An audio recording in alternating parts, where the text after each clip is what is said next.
Hey, what's up, guys? I'm Max. And I'm Cole. And we're in the band SWMRS. And we're going to show you some of our favorite riffs from our song California Wintertime, which is on our new album, Becker. This song is in drop D.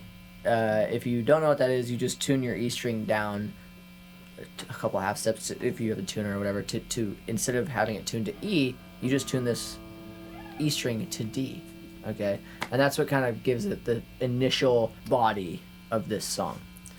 It has a lot of air to the guitar, so you feel like, oh, this is really wide open. Yeah, you know? Exactly.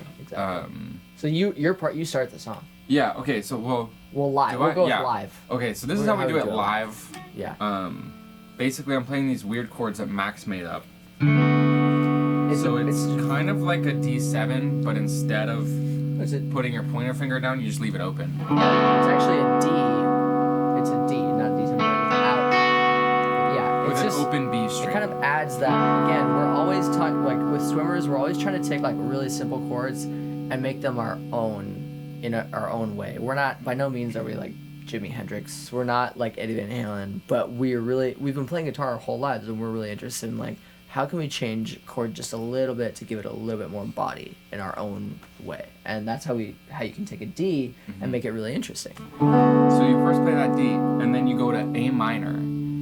But it's a different version of A minor. So in this version of A minor, you've got an open A, and then you've got your middle finger on the second fret of the D string. You've got an open G string. You've got your pointer finger on the first fret of the B string, and your ring finger on the second fret of the E string. So that's what this is what that sounds like. Yeah. Kind of weird. It's totally not even an A minor anymore. And then the final thing is a G variant. Yeah,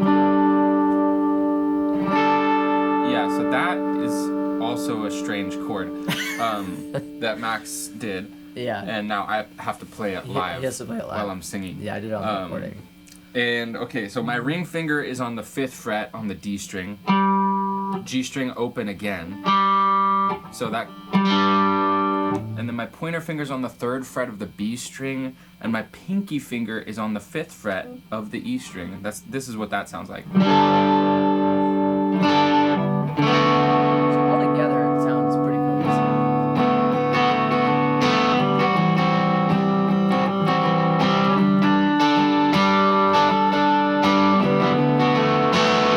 In the recording, that's what the 12 string is doing in the recording. Or if you see us play it live, that's what Cole's playing.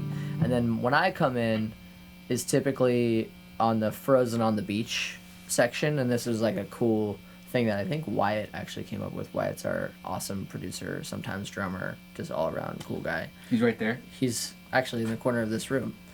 He's really embarrassed right now that I'm saying this, but anyways, this is a cool, almost we really like Oasis.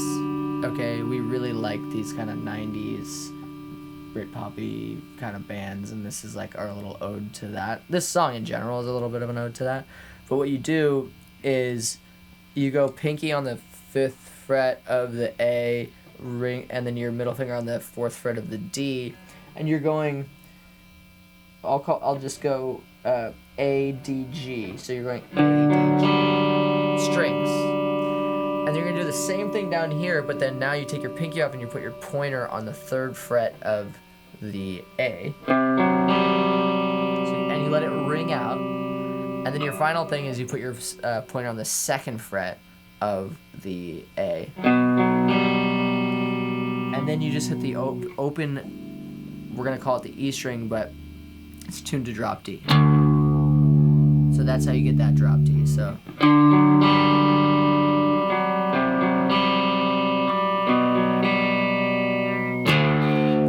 together, if we're doing the Frozen on the Beach part, it sounds you take two guitars sound like an orchestra when you do it. 1, 2, 3.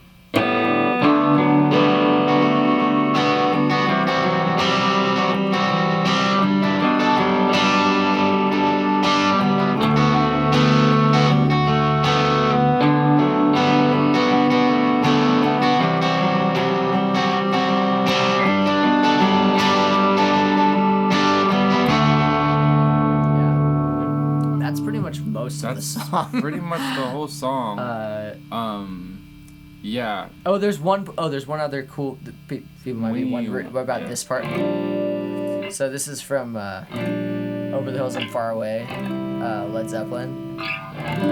So you put your pointer on the first fret of the A string and your ring finger on the third fret of the D, and then your pinky on the third fret of the B, and you let it all ring, except you don't play the E string.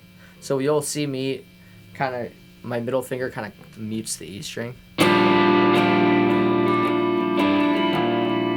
then you slide it up 2 frets.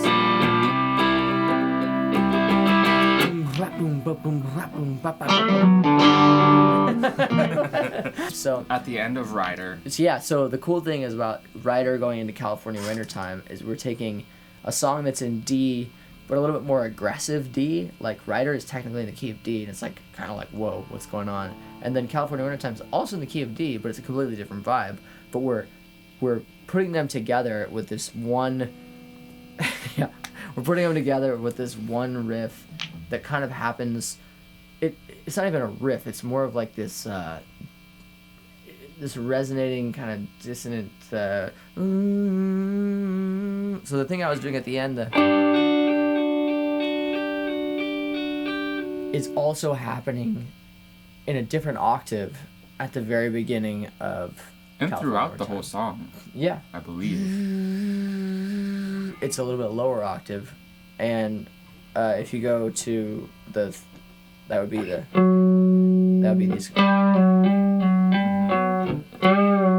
I think we bent it That's like what it is. so.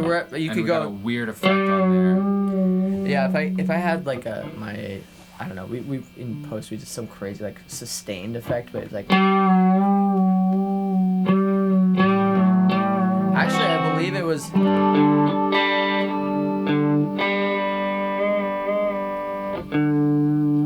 It was something up here. We tuned it there. We did some crazy like hammer on up here.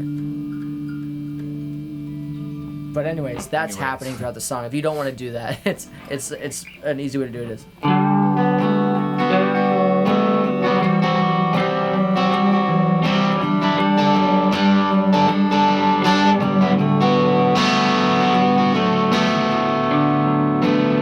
Those are the parts of California Wintertime. Enjoy yourself.